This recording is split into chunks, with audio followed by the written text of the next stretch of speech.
Shifting focus now to Bangladesh. Is China driving an anti-India campaign in Bangladesh?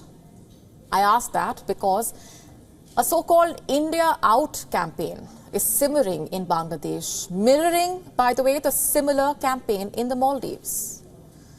For a little while now, social media in Bangladesh has been replete with the India Out campaign calling for the boycott of Indian products with similar hashtags.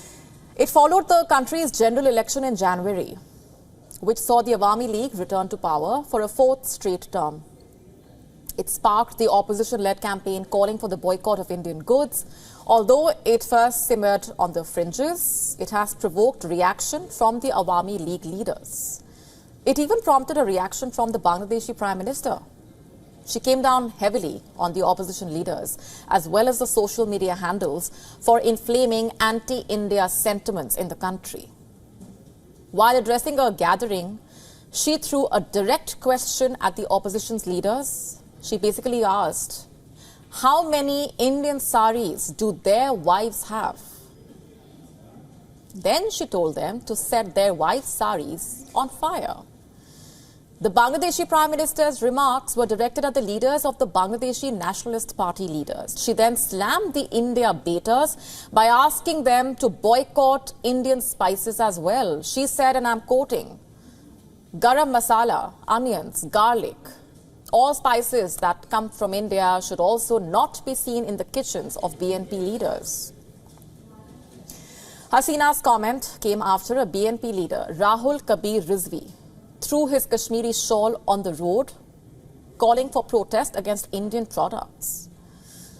Although most people have so far been skeptical about the seriousness of this anti-India campaign in Bangladesh, notice the similarities between what's going on in Bangladesh and what happened in the Maldives. Traditionally, both these countries have been closest to India. While the Maldives and India have had close strategic ties, Bangladesh and India have both historical as well as cultural ties. The Maldivian election season last year was dominated by the topic of India. And its current president, Mohammad Moizu, came to power riding on the India Out campaign, carefully orchestrated by China. After coming to power, Moizu's first order of business was to travel to China and meet its president, Xi Jinping. It was a departure from tradition, as the Maldivian president usually made ties with India the top priority. And soon after, Moizu asked India to remove its small number of troops from the island nation while seeking closer ties with China. Still, despite the current politics, India remains a force for good. Moizu's anti-India policies have not deterred New Delhi from coming to the aid of the Maldivians. India has allowed limited exports of essential commodities like sugar, rice, onions to the Maldives, even as ties between Mali and New Delhi are tense amid rising Chinese influence. In Bangladesh, though, things have not gone that south. It can't.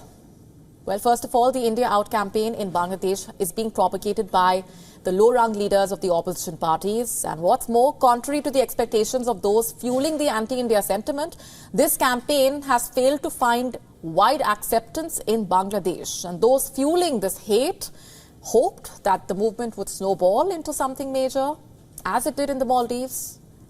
But while in the Maldives, the campaign was more potent because it was state-sponsored and state-orchestrated, in Bangladesh, the campaign was bound to have limited success.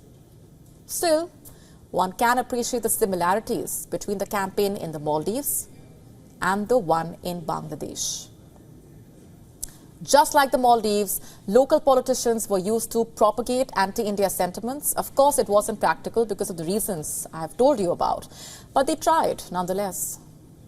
You see, China has been investing heavily in Bangladesh's sectors like shipping, railways, highways, power projects. In recent years, in fact, China's footprint in Bangladesh has grown significantly.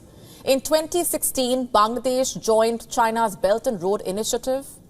The $1.2 billion six-slot China-built submarine base named BNS Sheikh Hasina, which is located near Cox's Bazar, could also have security implications for Indian naval bases nearby.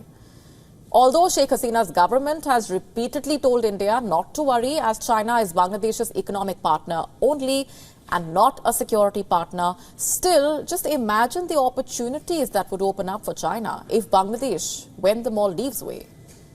It cannot be discounted. But if the anti-India plotters really believe they can carry out a repeat of the Maldives in Bangladesh, they would be greatly mistaken. As it stands today, Bangladesh is heavily dependent on India. In the year 2022, Bangladesh's imports from India were worth $16.16 billion. Dhaka relies heavily on India for essentials like food, fuel, fertilizer, industrial, raw materials. In fact, a close economic partnership with India is one of the factors behind Bangladesh's prosperity. The proximity means trade advantage. Shared land borders as well as well-established transportation links facilitate the movement of goods, often at lower costs as compared to imports from more distant locations like China. And because of these reasons, Dhaka cannot afford to sever trade ties with New Delhi. To stay up to speed with the latest news, download the WION app and subscribe to our YouTube channel.